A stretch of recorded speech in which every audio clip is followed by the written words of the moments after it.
দীর্ঘ প্রতীক্ষার পরে অবশেষে চালু হলো আপনাদের রেশন কার্ডে পরিবার আলাদা করার অপশান।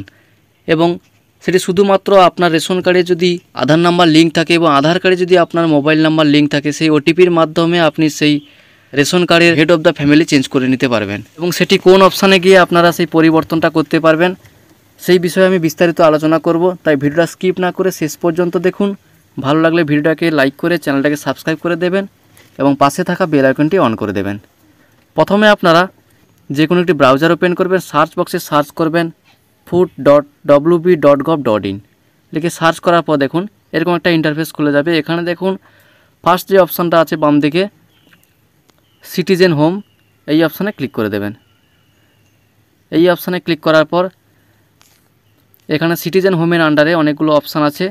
তার মধ্যে দেখুন রেশন কার্ড রিলেটেড কর্নার, এই অপশানে ক্লিক করবেন। এই অপশানে ক্লিক করার পর দেখুন রেশন কার্ড রিলেটেড কর্নারের আন্ডারে দুটো অপশান আছে, আধারের মাধ্যমে স্বসেবা এবং অফিস অনুমোদন প্রয়োজন পরিষেবা। দেখুন এখানে ইংরেজিতে লেখা আছে সেলফ সার্ভিস থ্রু আধার সার্ভিসেস রিকোয়ারিং অফিস অ্যাপ্রুভাল। যেহেতু আমরা আধার ওটিপির মাধ্যমে এই কাজটি করতে চাই, তাই এই অপশানে ক্লিক করবেন।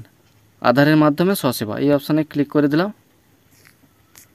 এই অপশানে ক্লিক করার পর দেখুন সেলফ সার্ভিস থ্রু আধার, এর আন্ডারে দেখুন অনেকগুলো অপশান আছে।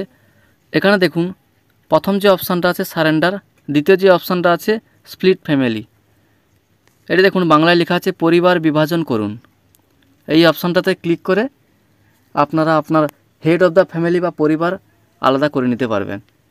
এরপরে দেখুন ইকেওয়াইসি ডাউনলোড, এগুলো আগে থেকে ছিল এই অপশানগুলো, পরবর্তীকালে অর্থাৎ কিছুদিন আগে এই অপশানটা আপডেট হয়েছে। এরপর যদি আপনার রেশন কার্ডে কোনো কারেকশান করতে চান তাহলে রেকটিফাই বা আপডেটস এই অপশানে ক্লিক করে করতে পারেন। অথবা যদি আপনার রেশন ডিলার চেঞ্জ করতে চান তাহলে চেঞ্জ এফপিএস এই অপশানে ক্লিক করে আপনার রেশন ডিলার চেঞ্জ করতে পারেন।